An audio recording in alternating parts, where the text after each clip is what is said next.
Hello and welcome to the KPI Institute's webinar addressing performance gaps with compassionate accountability. My name is Andre Costa and I will be your host for today, along with our presenter, Nate Regier. This webinar is part of a series of free educational materials that aim to enhance the knowledge and know-how of those interested, while also creating a bridge between us as a company and you, our public. The KPI Institute is a research organization specialized in business performance.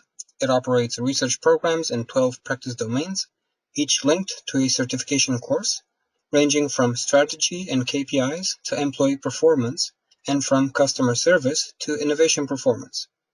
Today, 14 years after the KPI Institute was created, we can proudly say that our products have reached professionals in 5 continents and that our public comprises a worldwide community of 73,000 members online and 28,000 registered companies on smartkpis.com. In today's webinar, participants will learn how to use positive conflict to address performance gaps and engage employees in being part of the solution. It will be delivered by Nate Regier, PhD, CEO, and co-founding owner of Next Element, a global leadership training and certification firm specializing in communication and conflict skills. Nate is an expert in social emotional intelligence and leadership, positive conflict, neuropsychology, group dynamics, interpersonal and leadership communication, executive assessment, and coaching. Amongst his professional achievements, we can name the following: co-developer of Next Element's leading out of the drama training and coaching system, an LOD master trainer and process communication model certifying master trainer. He is also the co-author of the book Beyond Drama, Transcending Energy Vampires. This presentation lasts between 20 to 45 minutes. Please feel free to ask any questions you might have during the webinar, as they will be usually answered at the end of the presentation in our Q&A session. Enjoy the KPI Institute's webinar addressing performance gaps with compassionate accountability. Now I would like to invite Nate to begin his presentation. Welcome, it's great to be here, and thank you for all of you who have joined from around the world today. I'm looking forward to sharing with you about our model for compassionate accountability and how conflict can be used as a resource for positive change, particularly around addressing performance gaps. Today we'll take a look firstly at the difference between positive and negative conflict and provide a working definition of drama. Next, we'll look at the drama triangle, a framework for understanding how we behave inappropriately in drama so we can start looking at strategies for moving beyond the drama and accessing conflict as a positive resource for change. I want to introduce you to Next Element's compassion cycle and share with you the skills of openness, resourcefulness, and persistence as alternatives to drama and skills that can be used in a particular way for using conflict in a healthy way. We'll review some of these strategies for developing compassion skills and look at how we use those skills in particular ways using what we call the formula for positive conflict. I look forward to answering your questions at the end, and if you have questions you want to type in along the way, when I see them, if they're appropriate at the time, I'll be happy to answer them. Otherwise, I will give plenty of time at the end as well. These are the learning objectives for today that we have covered already. I'd like to go over them very quickly. Distinguish between negative conflict, drama, and the positive option of compassionate accountability. I hope for each of you to gain insight into your own contribution, how you participate in positive and negative conflict. My intention is that you would be able to define compassionate accountability and explore the 3 skills of the compassion cycle, and then feel confident that you can apply the formula for compassionate conflict to engage conversations around conflict for positive outcomes. First, I'd like to start with taking a look at what is drama and what is the difference between positive and negative conflict. What is conflict?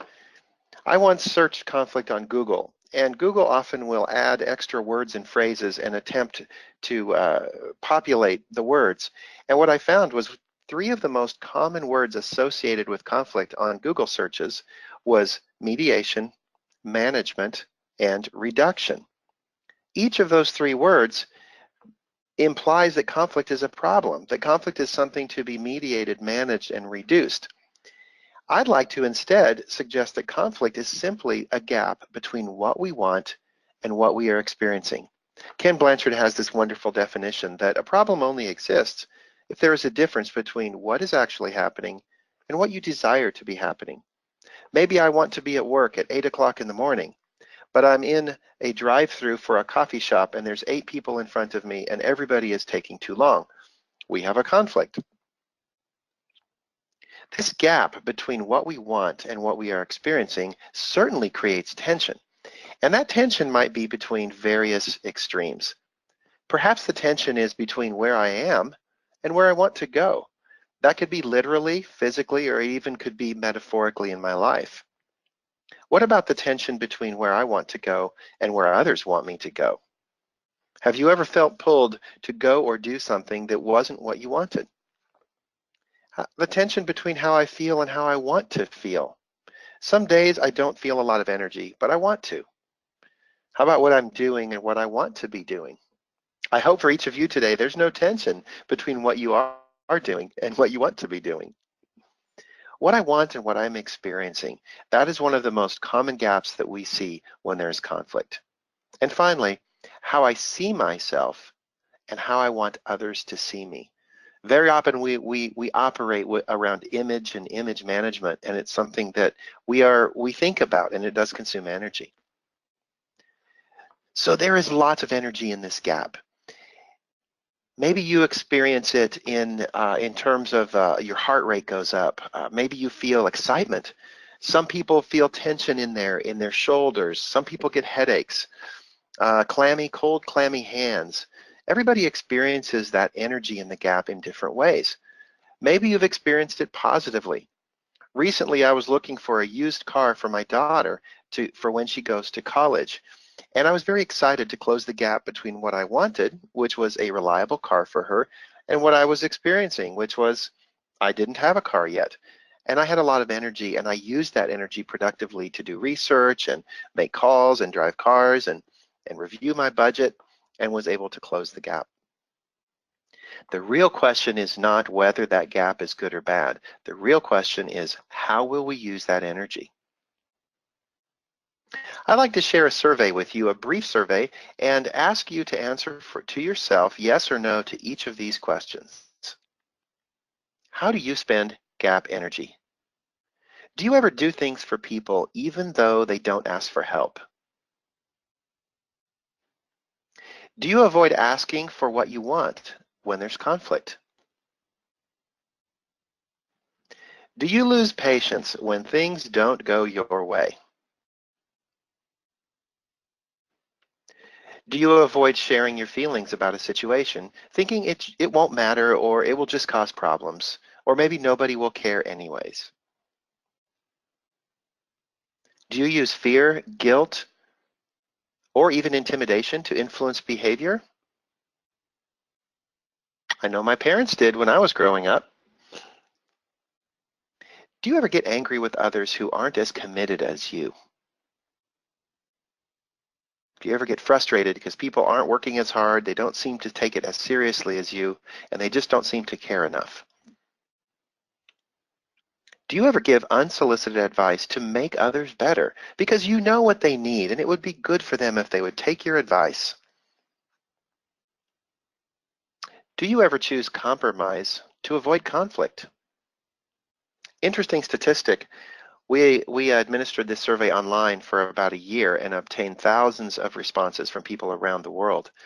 Over 70% of everyone that answered the survey said yes to this particular question, which is quite tragic. If 70% of the people around the world are compromising to avoid conflict, then they are not bringing their best selves to work, to their families. They're withholding, and they may have good reasons to do that, but the end result is that we are not getting their best selves and their best ideas, and we don't know what's really going on with them. Last question, do you ever take negative feedback as a sign of personal rejection? Well, If you responded yes to any of these questions, the good news is that you're just like me, and you're probably just like everyone else on this call today and everyone else that's ever taken the survey. But the bad news is you're also part of the problem, because each of these questions reveals a way that we can misuse gap energy in drama. So today we'll take a look at how that works and what we can do differently. I'd like to introduce you to the drama triangle. This is a model for understanding unhealthy negative conflict that was developed by Dr. Stephen Cartman. He was a psychiatrist from San Francisco that was very keen on understanding how people misbehave together when there was drama. His definition of drama, well, our definition of drama is when we use the energy of conflict to struggle against ourselves or others with or without awareness to feel justified about our unhealthy behavior. That's a mouthful. Let's break it down. First of all, there are 3 conditions for drama to occur. First of all, when we are using that energy, that gap energy, to struggle against ourselves or others, that struggling against it means that it is adversarial, that there is an intention for someone to win and someone to lose.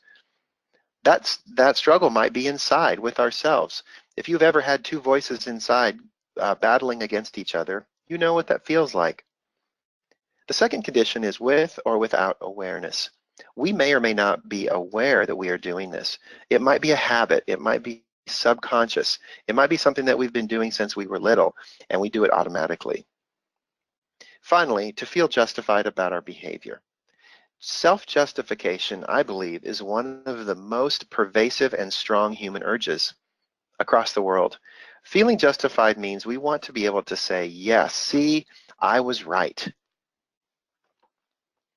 When these 3 conditions are met, there is drama. Energy vampires, they turn conflict into drama. And this word energy vampire is kind of a fun word we throw around. Maybe you've heard of it. But we know that these people tend to suck the energy out of a situation, and they suck the positive life out of everybody around us. I'm curious, what's your drama? Where are your drama? Where are your energy vampires, and what casualties have you experienced because of drama? Maybe it's cost you in terms of personal relationships.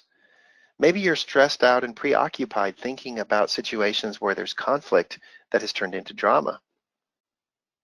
Maybe you've lost a job, or maybe you're avoiding people at work, or maybe you have physical problems or mental health struggles, or maybe you're not sleeping well.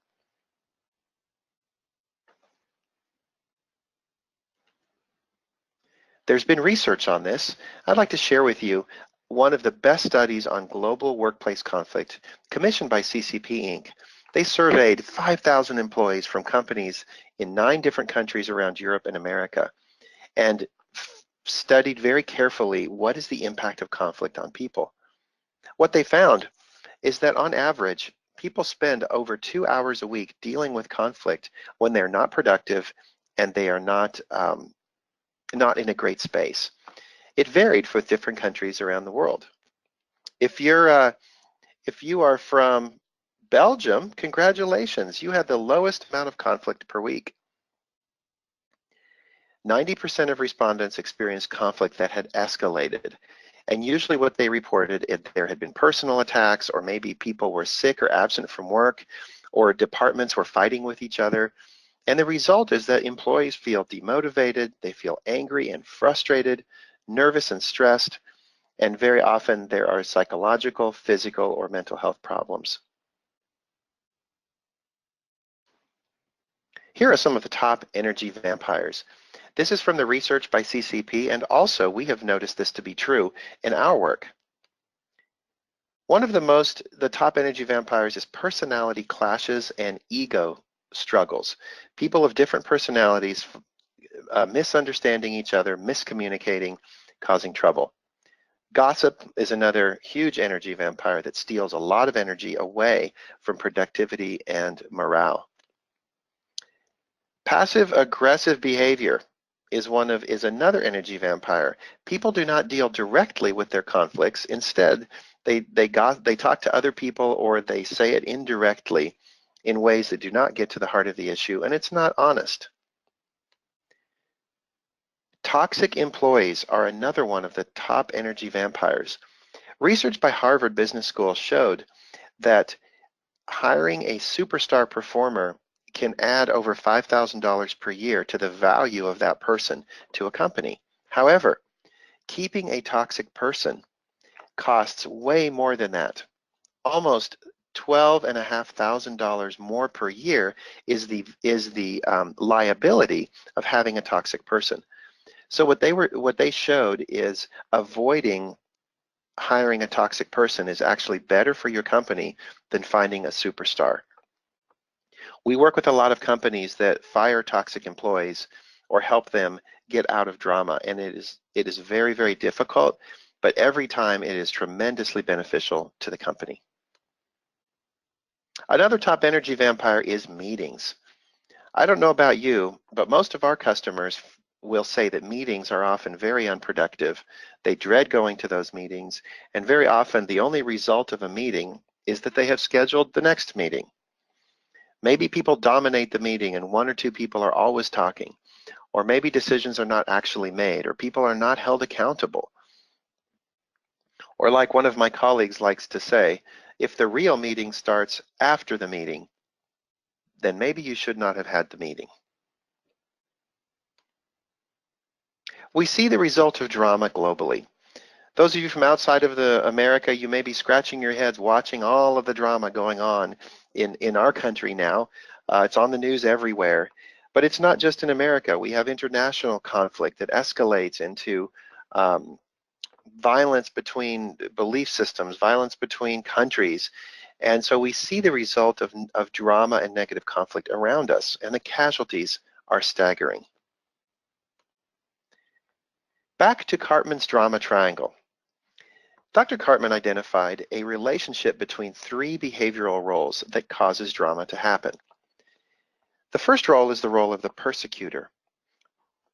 When I get into drama, if I adopt the role of the persecutor, I start to believe that I am okay, everyone else is the problem, it's everyone else's fault, and so therefore it's okay for me to use intimidation, violence, guilt, withholding information, whatever tactic is necessary to get what I want. I might say something like, I can't believe you blew it and jeopardized our position, or that was the dumbest idea I ever heard, or what's wrong with you? You can tell from my tone and my attitude that I clearly believe that I'm okay and the other person is not okay. A second role in the drama triangle is the role of the victim. The victim adopts the attitude, I'm not okay and you are. I'm the cause of all the problems and it's all my fault. So the victim is motivated to feel justified that they are not okay. And so they engage in behaviors that hurt themselves.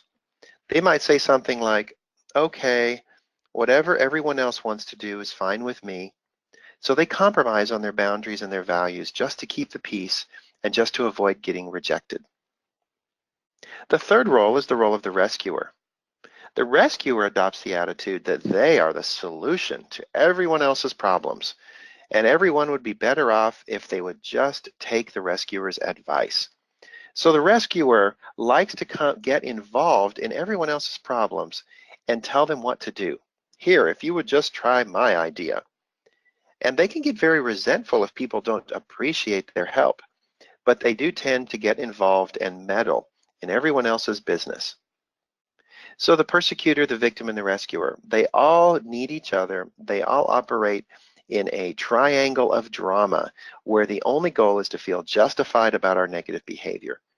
All of the energy spent inside the drama triangle works against productivity, works against morale, and works against trust. Nate, if I can intervene just 1 second, could you please move the cursor? Oh, excuse me. Thank you very much. Yes. There we go. How's that? Better. Okay. What do drama-based cultures look like? Drama-based cultures are when leaders are acting in the drama roles regularly, and the culture begins to take on the behaviors and the attitudes of the leaders. When victims are in charge, drama-based victim cultures have pervasive passive compliance. People simply go along with whatever they're supposed to do. They don't speak up, and they adopt a very compliant and passive attitude towards their work. When rescuers are in charge, there is a lot of over-functioning independence because the rescuers are giving everyone the answers and everyone the solutions. And so the rest of the people just wait to be told what to do, or they don't make mistakes and they don't learn and grow because they're never given the chance to do that. When persecutors are in charge, there is a pervasive fear, intimidation, and people are afraid because they don't want to make any mistakes, they don't want to stick out, and they don't want to put anything out there because they're afraid of getting attacked or being rejected. There's a better way, and that's what I'd like to spend the rest of our time today, is talking about what is the alternative to drama and how can we turn that energy around to increase productivity and performance.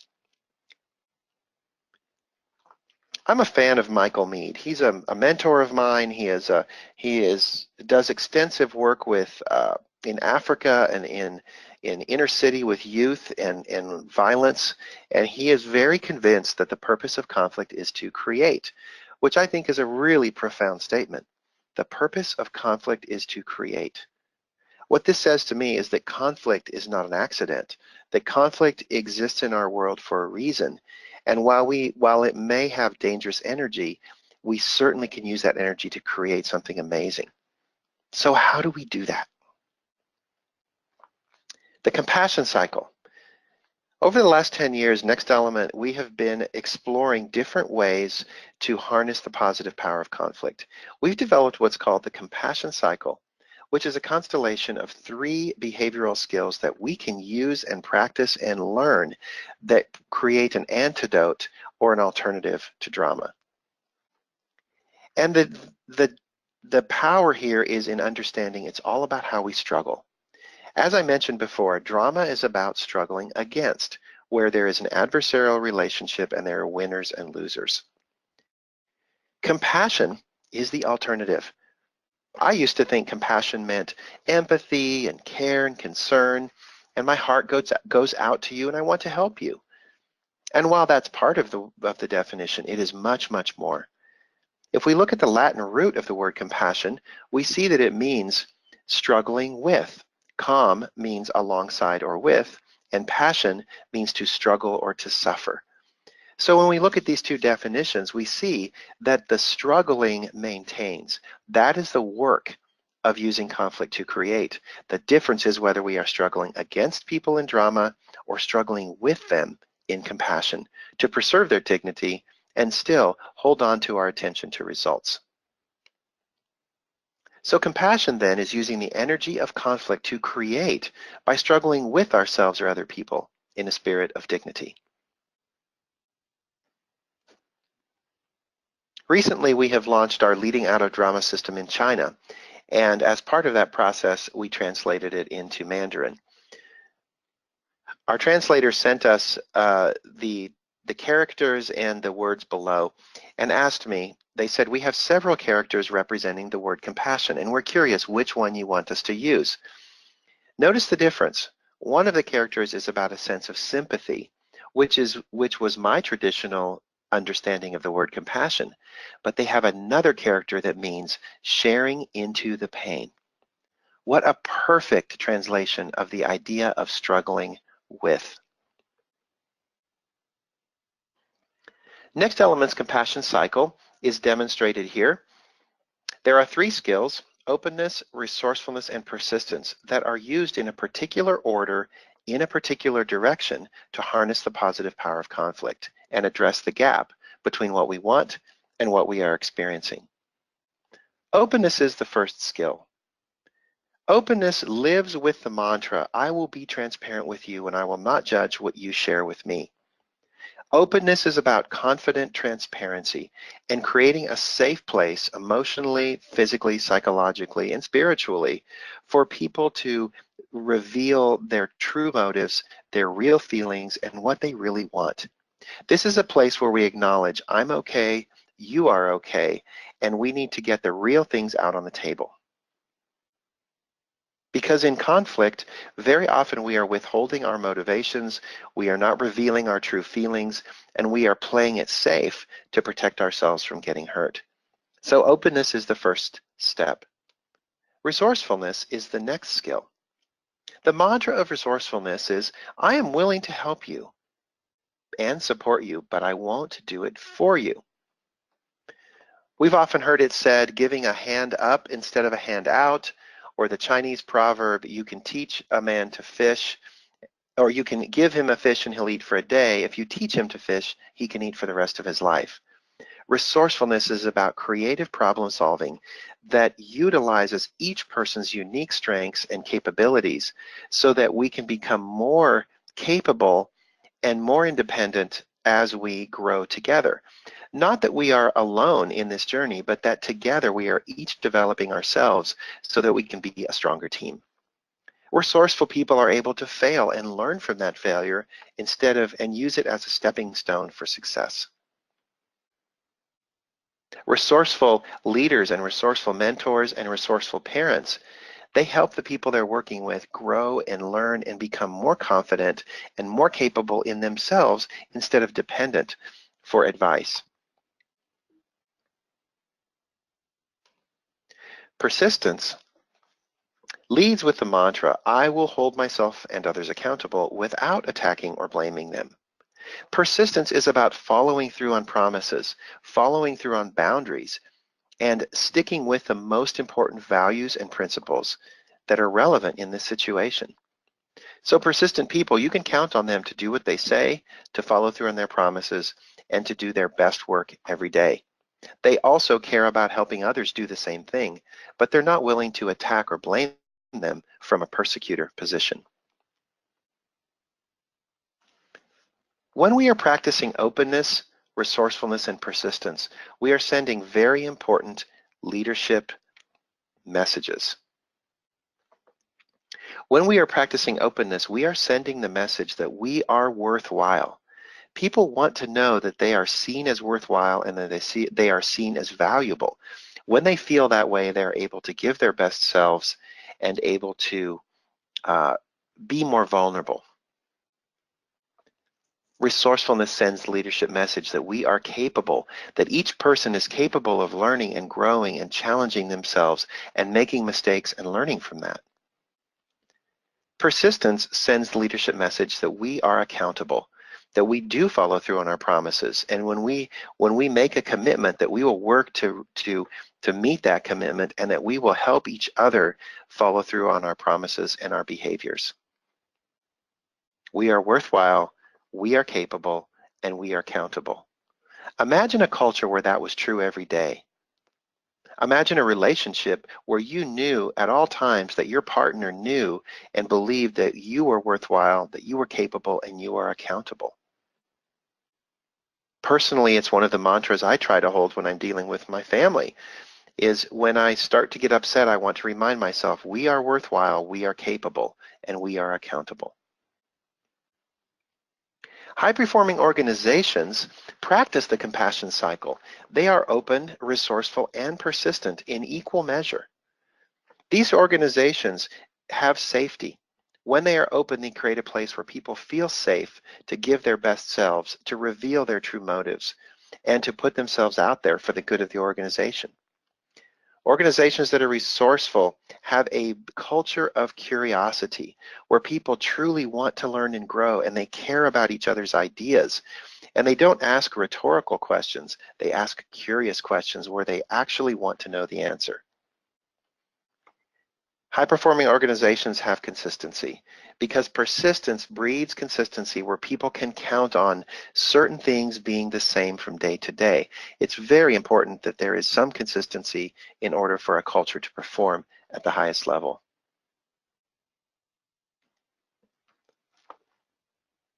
Here's the problem with most performance conversations. The title of today's workshop is about performance. And so let's talk about some of the problems that people face when they're trying to talk about performance and address performance in a relationship, at work, in a culture. The first problem is that compassion without accountability gets you nowhere. Have you ever tried to simply be nice to people and somehow hope that they will magically perform and they will magically meet the expectations? In most cases, that is not sufficient. The opposite is also true. Accountability without compassion gets you alienated. It's also not realistic or sustainable. It's also not realistic or sustainable to just have accountability without compassion, because then you can be perceived as the heavy-handed person that doesn't care and all you ever do is focus on what's wrong. So here is the problem.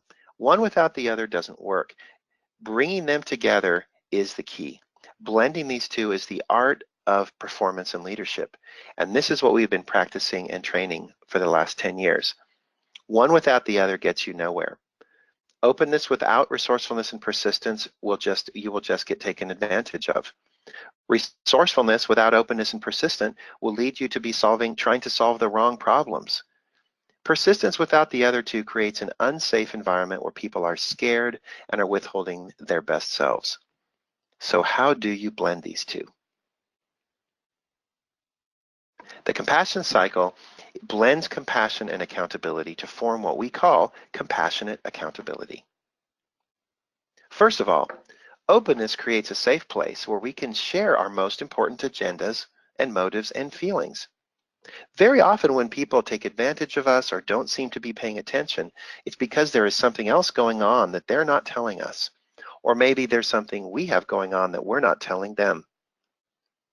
Resourcefulness facilitates problem solving around the real problem, the best ideas, and we can learn from mistakes.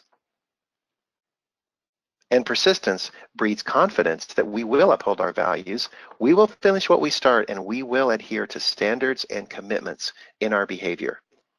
All three are critically important. Here's what we've discovered.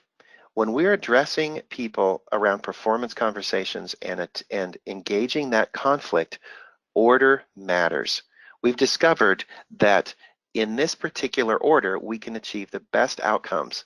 And many, many attempts to have conversations around performance violate this order, and we have predictable negative consequences. For example, if I attempt to address performance by always starting at persistent, I'm always reminding people about the rules, showing them where they fell short, telling them what they're doing wrong. I am seen as a very negative, pessimistic boss, and people don't want to work with me. If I started resourceful and always try to solve problems without understanding what's really going on, people don't feel like I really care about them. Openness, resourcefulness, persistence, in that order. That has led to what we call the formula for compassionate conflict. And I recognize that this is only a 45-minute workshop today, and so we're not going to be masters of this, but I do want to suggest to you a process that you can try and see what kind of results you can get. The formula for compassionate conflict is address conflict with open, resourceful, persistent, and open. 4 statements in order, all at the same time before you stop and wait for a response. Let's take a look at how this might happen.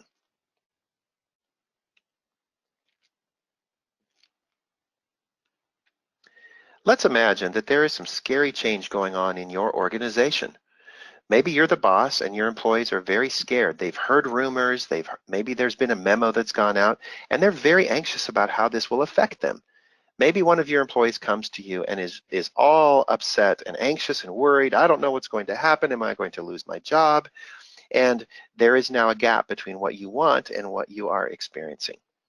Imagine if what you said next to this employee sounded like this. You started at openness with empathy, and you shared with them, I can appreciate how scary this is. I remember worrying about my job during our merger in 2006. What information can I provide that will help you? Notice, I'm not trying to solve their problem. I'm not trying to guess at what they need. I'm simply offering to be a resource if that could be helpful. They are still ultimately responsible for their own problem. I'm committed to being transparent. What commitment can I make to that employee to help them feel confident that they can trust me to be there for them? And finally, checking back in at open. I care about how you were doing. So if we said it all together, it would sound like this. I can appreciate how scary this is. I remember worrying about my job during our merger in 2006. What information can I provide that will help you? I am committed to being transparent and I care about you. What this does is that this sends a very clear message to the employee. You are worthwhile, you are capable, and you are accountable. And now we are going to struggle together, because if that employee wants information, they have to ask for it. If that employee wants support, they have to accept the support that you've given. So it's still a two-way street. Let's try another situation. How about a fractured team? Maybe you are a newly promoted manager and you have a team that you're leading and you're feeling very uncertain and uncomfortable about your job. The team is not coming together. What if you got honest with them and started the next meeting with something like this? I feel confused about the reactions I got from the team yesterday. I want us to be aligned. I'm open to any feedback you want to share with me. I promise to make changes to improve our teamwork. Where are you with this? When I share this example with leaders, particularly when supervisors and employees are in the same room, I get a very interesting reaction. All of the employees in the room say that if my boss said this to me, I would really appreciate it and I would respect them even more. But when I ask the supervisors if they would be willing to say this to their team, they say, oh no, I could never do that. They would think I was weak and they would lose respect for me. Isn't that an interesting double standard? What this message says is that the boss is willing to be honest, is willing to be vulnerable, is willing to receive information, and is making promises to improve. This shows that they actually care about the three truths. We are worthwhile, we are capable, and we are accountable. How about this situation? Gossip. You're being approached by somebody that wants to gossip and talk about somebody behind their back, and you don't feel comfortable with that. There's a gap between what you want and what you're experiencing. You might initiate conflict by saying, I feel uncomfortable with the situation. We're talking about someone who is not in the room. I'm willing to include them in the conversation. I'm not willing to talk about them when they aren't here. That's my boundary. How does that sound to you? Now, the person may very well say, I don't like that, and we have a new conversation to have.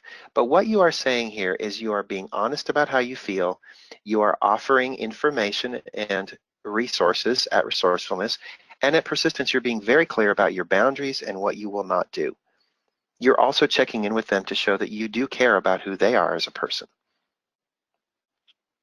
I've had several people tell me that they used this formula with gossip, and what they found was that person stopped gossiping with them, simply stopped.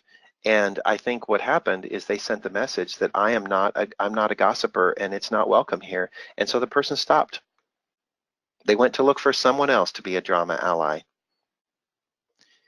Non-consensual helping. How about a situation where someone tries to help you without your permission and you don't want them to help you, or at least not yet? How do you address somebody that is trying to help you without your permission and you don't want to feel dependent or less than? Imagine closing the gap and initiating conflict like this. I'm uncomfortable with this conversation. I'm trying to make my own decision and need an opportunity to work on it myself first. I am committed to meeting our goal and I will ask you if I need help. How does that sit with you? Notice that I got honest and vulnerable about how I was feeling about the conversation, but I didn't blame anybody. I took full responsibility for my feelings. I shared information about what I wanted and what I was trying to do. And I also sent the clear message, this does not mean that I'm not committed or that I'm not going to follow through. What it means is that I want to try it myself first.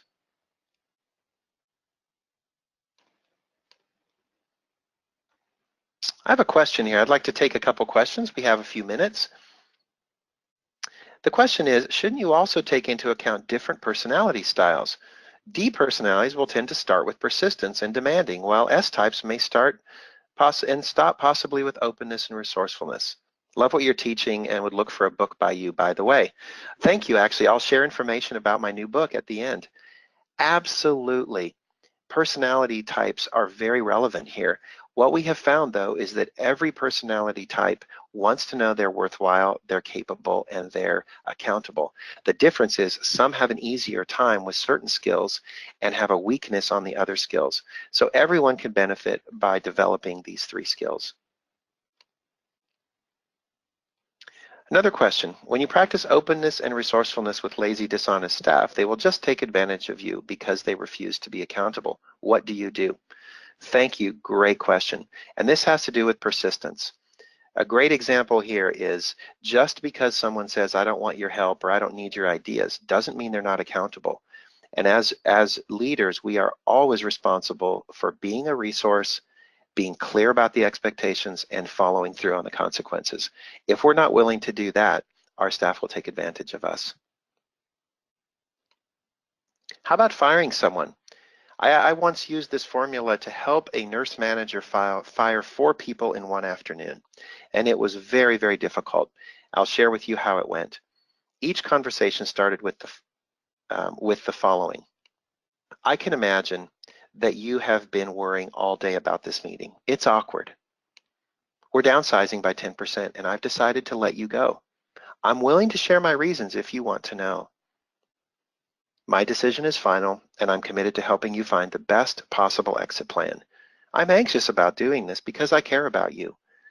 Notice how personal this is, how vulnerable this is, and yet how strong and courageous it is. The person is showing empathy.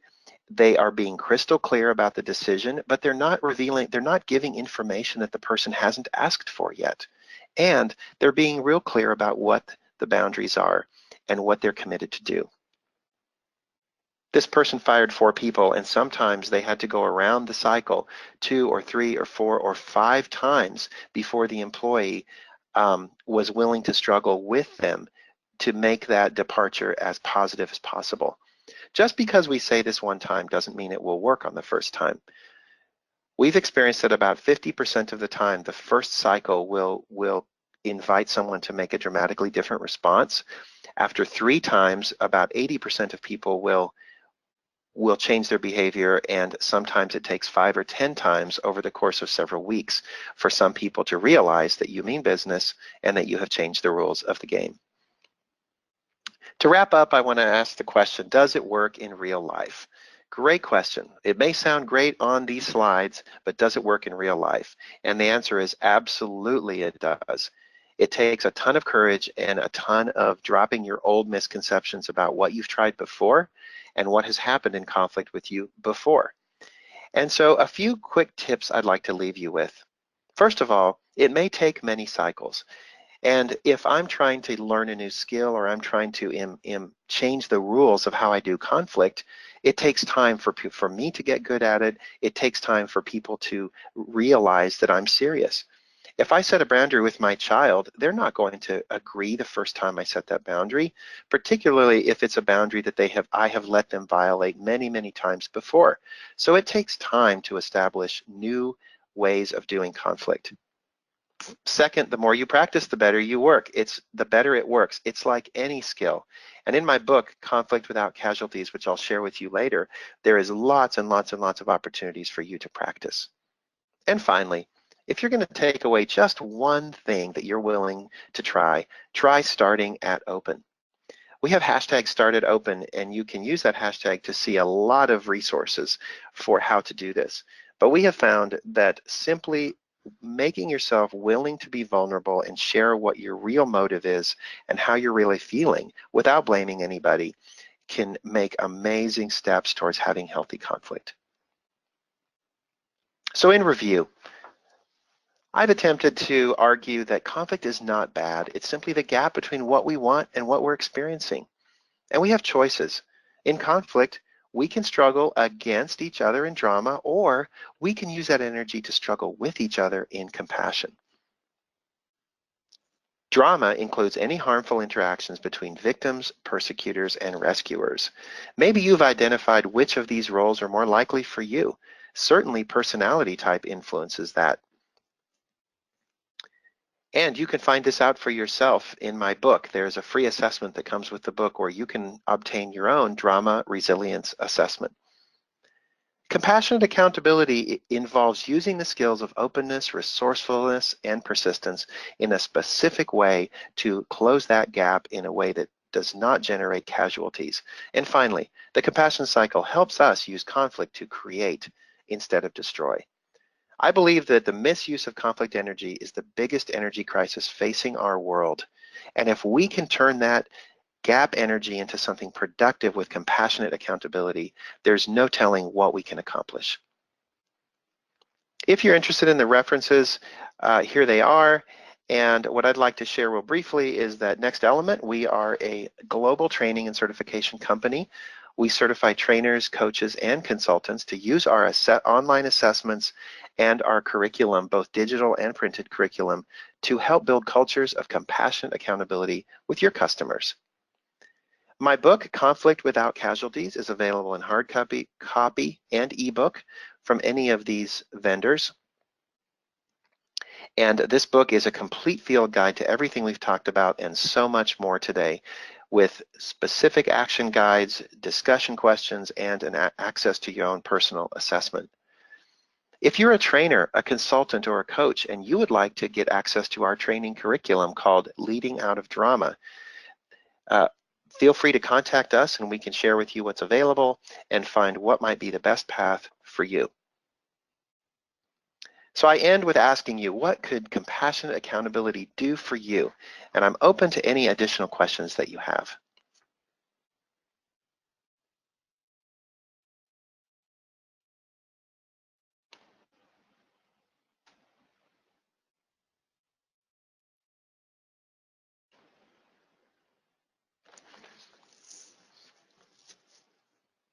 I have one question that says Persecutor with a question mark. I'm not sure what that means, but what we have discovered is people often confuse the word persecutor with the word prosecutor. And prosecutor is usually an attorney whose job it is to try to find someone guilty. That's not at all what this is. Persecutor is the word for the drama role where people are invested in believing that someone else is not okay, and so they attack or blame or criticize them. Any additional questions? So far, we haven't received any, but if anyone wants to ask something before we end, feel free to do so. While we're waiting, I will back up to the slide on my book if people didn't catch that title.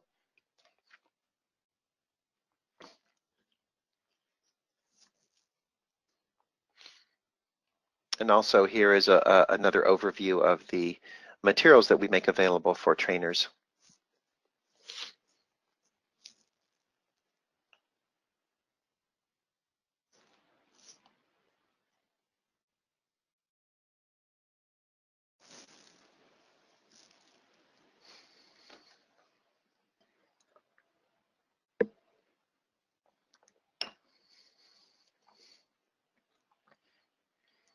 I appreciate all of you joining. If any of you would like to contact me personally, you can contact us through the website that's at the bottom of all the slides, next-element.com.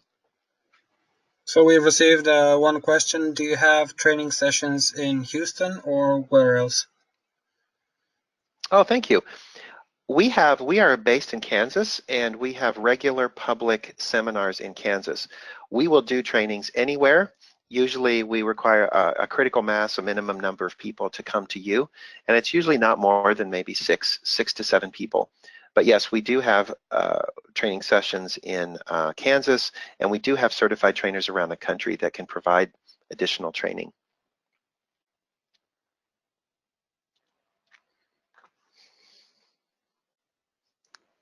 And for those of you outside of the United States, we do have a global network of certified trainers that we're happy to connect you with.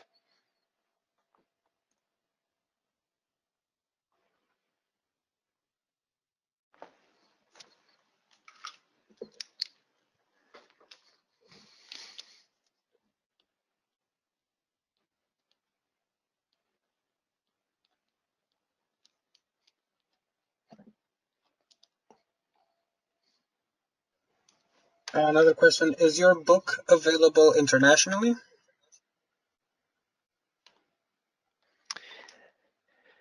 That's a great question. If Amazon ships it, it is available through Amazon. Some of our customers have received it globally. If you're looking for larger volumes, we can connect you with our bulk distributor. It is available in Russian in Russia. That's our first language we've had it translated into.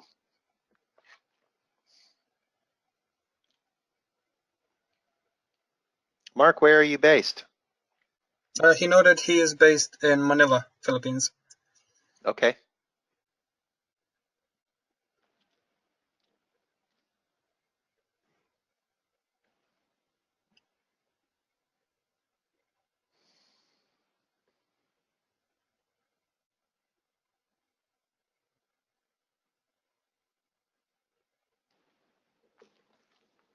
Well, given that there seem to be no more questions so far. Oh, wait, we just received this one. Do you also do team building sessions? Absolutely. In fact, our curriculum is intended to create a foundation for team development and team building. Our basic curriculum introduces the concepts, and our intensive curriculum is designed specifically for team development and leadership development. And absolutely, one of the most important team building skills is the ability to have healthy conflict without drama. We call it okay conflict.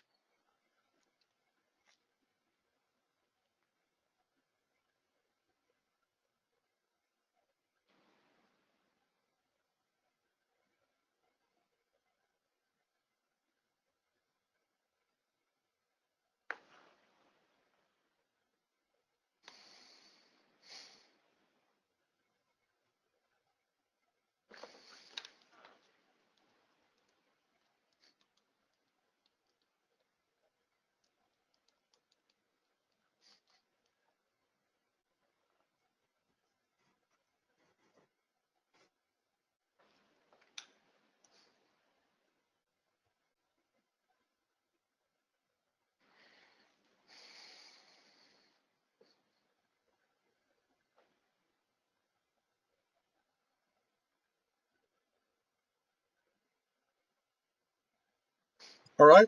Well, since we don't seem to be receiving any other questions, I guess that brings us to the end of today's presentation. Nate, do you have any last words for our listeners? No last words other than to thank you all for coming today and invite you to feel free to contact me if you have any follow-up questions or anything you'd like to know. I'm on LinkedIn at Nate Regier. I'm on Twitter at NextNate. Email nate@nextelement.com. All right. Thank you very much once again for your presentation.